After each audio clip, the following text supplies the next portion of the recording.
What's up, guys? This is episode 8 of Talking Sobriety with Colin Morrison. I want to start off by just saying thank you guys for all the positive comments I get. You know, this thing, what I'm doing is helping me in my recovery. Being able to tell my story, even if it makes no sense to you guys, you don't even like it helps me by doing this. Like I always say, if I can help one person out there, then I did my job, and this is all worth it. On top of people reaching out to me, people, telling me their clean time and their amazing story. And, I love hearing that stuff because I know you can get your life back. And back in my addiction, there's no way I would have ever thought there's a word called sobriety. And that's my main mission in this, telling people that there is a way out. In my addiction, and first off, for the people reaching out to me trying to ask for help, how did I do it? I gotta commend you because back in my time, I wasn't this strong. There's no way I would have ever have reached out for help. For me, I just wasn't that strong. I always kind of knew I wanted to get clean, but there's no way I ever wanted to really try. I was just scared. I was scared to put the drugs down. It's the most scariest thing I ever had to deal with was to change my life around, and I just couldn't imagine a day without getting high or anything. So, for me, I ended up passing out in my truck in the valley. I ran into 5 cars and head on into a semi in the middle of an intersection. I woke up, got handcuffed, went to Twin Towers jail, and, woke up, went to rehab the next week. So for me, when people ask me, how can I get sober, I just have to tell them, go to rehab if it's really bad, because that's the only way I know. Another big thing, if you can't do rehab, due to work, family, go hit up an AA meeting, NA meeting, CA meeting. Try and do 30 meetings in 30 days. If you can do that, you got to put work into sobriety. I'm doing this, I go to meetings, you got to put work into sobriety. Bottom line, it just doesn't happen like that and you get everything back. So put some time in, go to 30 meetings in 30 days.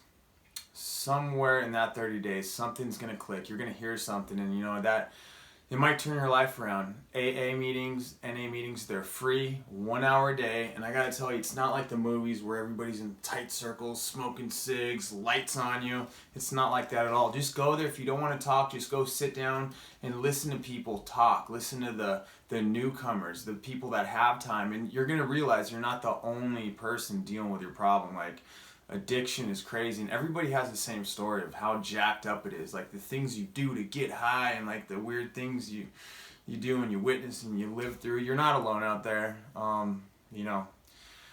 It's just amazing I'm here and I'm able to talk to you guys, because no way I would ever have thought I would have got my life back. So, had a crazy week. I went to Canada last week to go see a friend.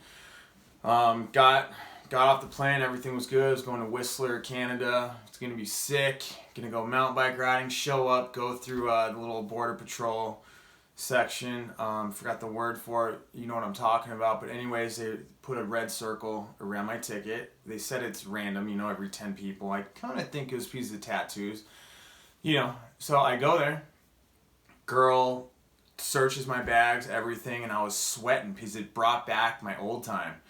Because I always smuggling drugs, because I had to be high every day, no matter what. So I would always, I had to have my stuff, so I'd smuggle it in, and I was good at hiding stuff. But this time I was sweating, and I had to, catch myself. I'm like, whoa, they're not going to catch anything. I'm fine. So after I realized that it went good, let her check my stuff, whatever. And then she said, you have any criminal, any crime on your list? Told her at a couple DUIs.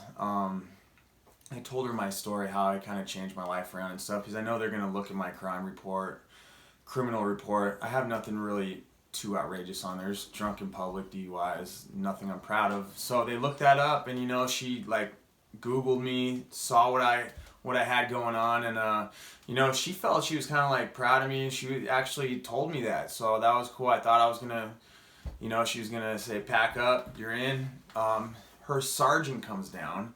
Doesn't want anything to do with me. He looks at me, the biggest dick ever. He must have just got his badge. He's like, no, this guy's not coming in. So long story short, we go on for another hour. I was being really nice to him, and he just shut me down so bad.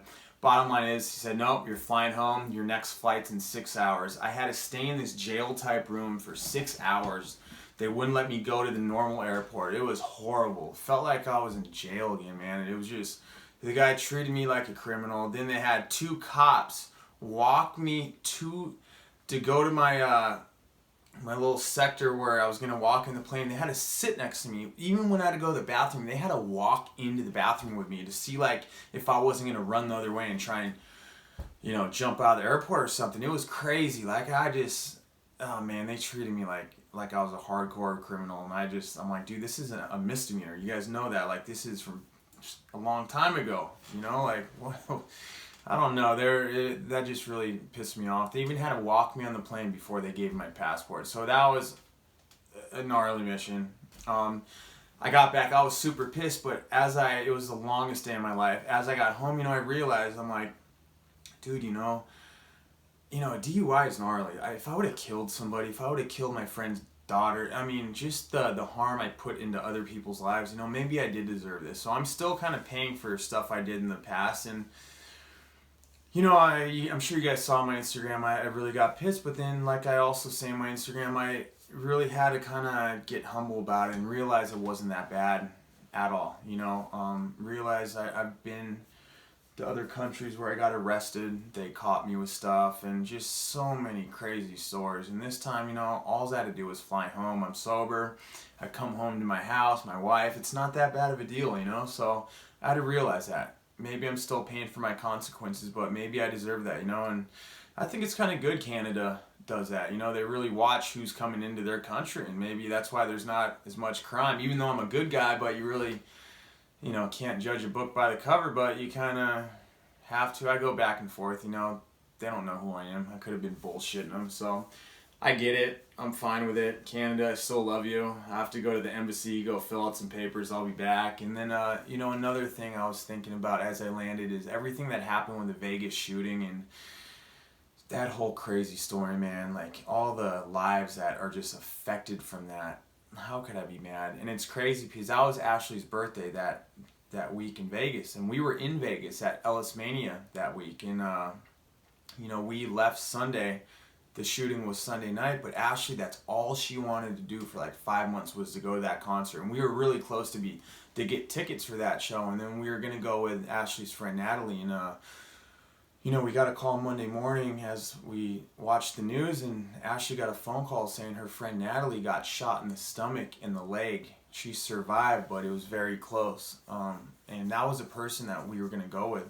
So it's just crazy, you know, she's okay, we're going to go visit her in Vegas, but it's just crazy, just to think how you can really get taken out at any time, especially with drugs. You know, your time's very short, there's no successful drug addict out there, but just really thinking how lucky I am, and that's why I really take every day kind of like it's my last, you know. I wake up every morning like it's Christmas. I say that a lot, but really I wake up before the sun comes up because I don't want to really waste life. And you know, and I always go to bed thinking about the times, what I felt like when I was coming off drugs and when I needed my next sack, what I would do to get my next fix, and to realize I wake up feeling so good and just so energetic. And that life is why I'm so pumped, and I'm just so pumped to share my story, because when I was in addiction, there's no way in a million years I would have thought there's something like that. Like, you can feel like you're 12 years old, just that energy you have, you know. And it's true. People out there watching this, if you're dealing with addiction, trust me, you guys, I'm nobody special at all. I rode a dirt bike for 15 years. Maybe I got a little name for it. And then, you know, I'm nobody special. I got addicted to drugs. I fell in love with heroin. That ruined my life till I lost everything. I went to rehab. I got a normal minimum wage job after that, where I had to ride a friend's mountain bike to that job because I had nothing else, but I did that with a smile on my face.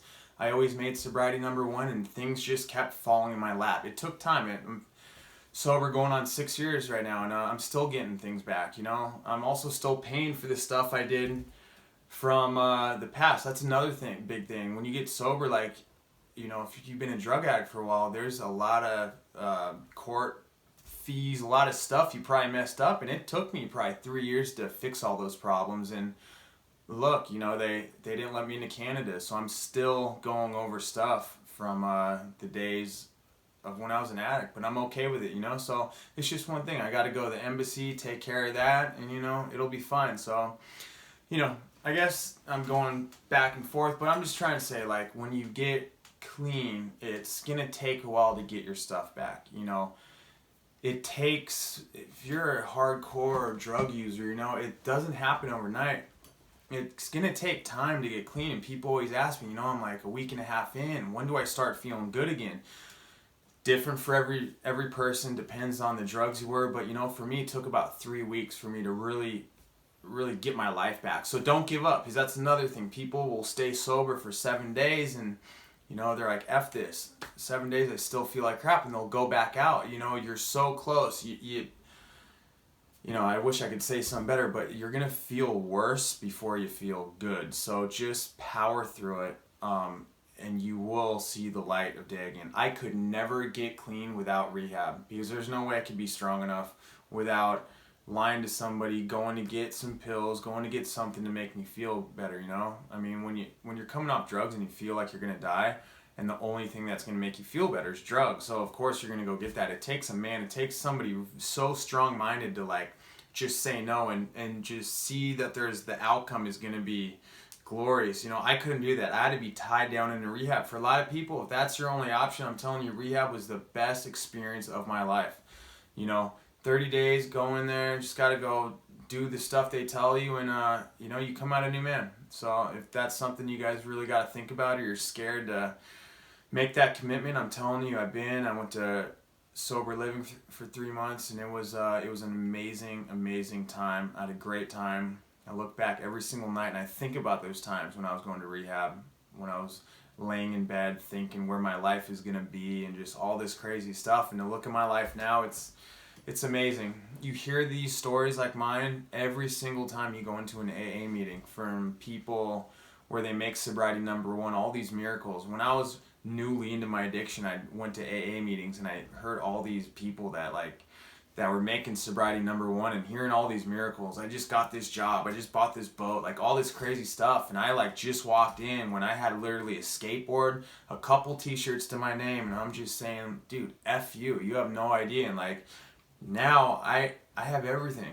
It's true. So make sobriety number one. I can preach on and on. There's really no topic for tonight. I have a really good guest coming on next week. I just wanted to share, like I said, these shows help me.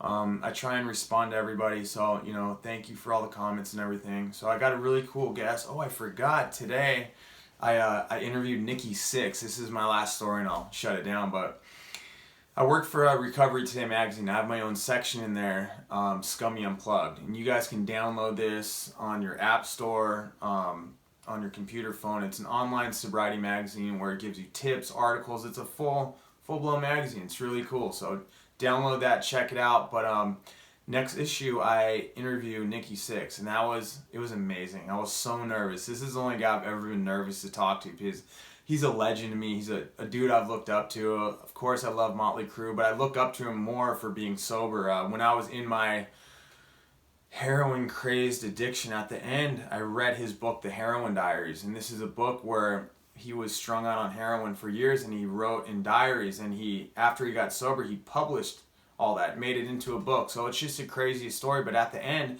it tells how he OD'd twice, died, and he came back, and now he's 16 years sober. And I read that story when I was in my addiction, and that really gave me kind of like a light at the end of the tunnel. That's like the first time I realized that this sobriety thing, because when I was in my addiction, I didn't think there was a way of life like that. So he gave me hope.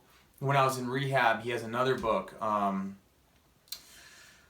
am I drawing a blank? Anyways, I can't believe I'm blanking out. God damn it. Anyways, he has another book. What is it called? Fuck. I feel like an idiot right now. I just talked to him and I've read the book twice. Anyways, I read that book in rehab, and that book really saved my life. In rehab, I had that book and a big book. That's all I read. So that book saved my life, and for once, I've always, after rehab, I tell my wife, all I ever want to do was just get a hold of Nikki Sixx, track him down and say thank you for hearing your story. Like, you know, he was just the front man of sobriety at that time. So I read his story, and he really motivated me to get through rehab, and that you can still be cool. And I got to tell him that on the phone today. So that was a really cool thing. Had a really good talk with him. That guy's, you know, just he's kind of like me. I'm trying to be like him. Just trying to be on the front lines of this sobriety thing and just try and help people and tell people that there's a way out of that and you can still have a bitch in life. So, Nikki Sixx, I know you're not watching this, but I'm going to pretend you are. So thank you for the interview today. And it's rad, I got to say thank you to him for helping me out when I was going through some hard times. So you guys, please, thank you for everything. Thank you for the comments. This stuff really helps me. Leave a comment, subscribe. Don't do any of that. It don't matter to me. I enjoy doing this. So next week, I have a good guest. And thank you guys truly for everything. I read every single comment. And it's still hard to believe that I'm in this position. And it's bitching. So yeah, thank you guys. Check the shirt out. My clothing company, SMBG, Sobriety Must Be Good. You can get that at smbgclothing.com. Not trying to be a commercial, but it's my deal. So we'll see you guys next time, and thank you again a million. All right? I've been called an oxymoron because I question which drugs are wars on. Why are there more drug stores than liquor stores you can score on? The healers have become the harmers. They're just pharmaceutical farmers. What we used to call dealers, we now call doctors. I might be a seedy cynic, cause that crack house is now a clinic. It's time they change the name of the yo to the hypocritic or the parasitic. It is